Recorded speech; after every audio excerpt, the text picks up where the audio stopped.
सबसे बड़ा काम किसका? 16वीं कहानी बेताल 25वीं हिंदी कहानी। हिमाचल पर्वत पर गंधर्वों का एक नगर था जिसमें जीमूतकेतु नामक राजा राज करता था।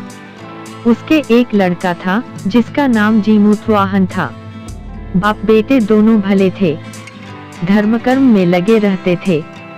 इससे प्रजा के लोग बहुत स्वच्छंद हो गए और एक दिन उन्होंने राजा के महल को घेर लिया। राजकुमार ने यह देखा तो पिता से कहा कि आप चिंता न करें, मैं सबको मार भगाऊंगा। राजा बोला, नहीं, ऐसा मत करो।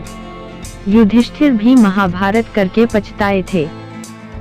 इसके बाद राजा अपने गोत्र के लोगों को राज्य सौंप राजकुमार के साथ मल्याचल पर जाकर मढ़ी बनाकर रहने लगा। वहां जीमूतवाहन की एक ऋषि के बेटे से दोस्ती हो गई। एक दिन दोनों पर्वत पर भवानी के मंदिर में गए तो दैवयोग से उन्हें मल्लकेतु राजा की पुत्री मिली।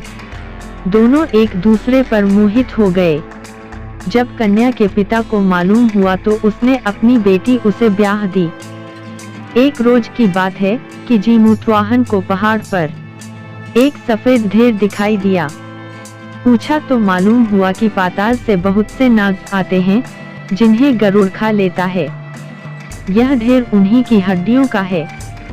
उसे देखकर जीमूतवाहन आगे बढ़ गया। कुछ दूर जाने पर उसे किसी के रोने की आवाज सुनाई दी। पास गया तो देखा कि एक बुढ़िया रो रही है। कारण पूछा तो उसने बताया कि आज उसके बेटे शंखचूड़ नाग की बारी है, उसे गरुड़ आकर खा जाएगा। जीमूतवाहन ने कहा, माँ तुम चिंता न करो, मैं उसकी जगह चला जाऊंगा। बुढ़िया ने बहुत समझाया पर वह न माना। इसके बाद गरुड़ आया और उसे चोंच में पकड़कर उड़ा ले गया। संयोग से राजकुमार का बाजूबंद गिर पड़ा जिस पर राजा का नाम खुदा था। उस पर खून लगा था। राजकुमारी ने उसे देखा, वह मूर्छित हो गई। होश आने पर उसने राजा और रानी को सब हाल सुनाया। वे बड़े दुखी हुए और जीमूतवाहन को खोजने निकले। तभी उन्हें शंखचूड़ मिला।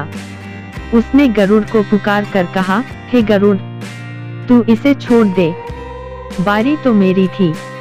गरुड़ ने राजकुमार से पूछा, तू अपनी जान क्यों दे रहा है?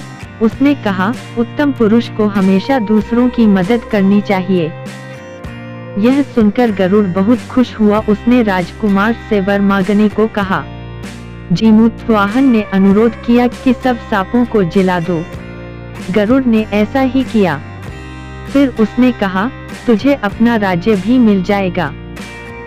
इसके बाद वे लोग अपने नगर को लौट आए। लोगों ने राजा को फिर गद्दी पर बिठा दिया। इतना कहकर बेताल बोला, हे राजन, यह बताओ इसमें सबसे बड़ा काम किसने किया? राजा ने कहा, शंखचूड़ ने। बेताल ने पूछा, कैसे? राजा बोला, जीमूतवाहन जाति का क्षत्रिय था, प्राण देने का उसे अभ्यास था, लेकिन बड़ा काम तो शंखचूड़ ने किया, जो अभ्यास न होते हुए भी जीमूतवाहन को बचाने के लिए अपनी जान देने को तैयार हो गया। इतना सुनकर बेताल फिर पेड़ पर जा लटका। राजा उसे लाया तो उसने फिर एक कहानी सुनाई।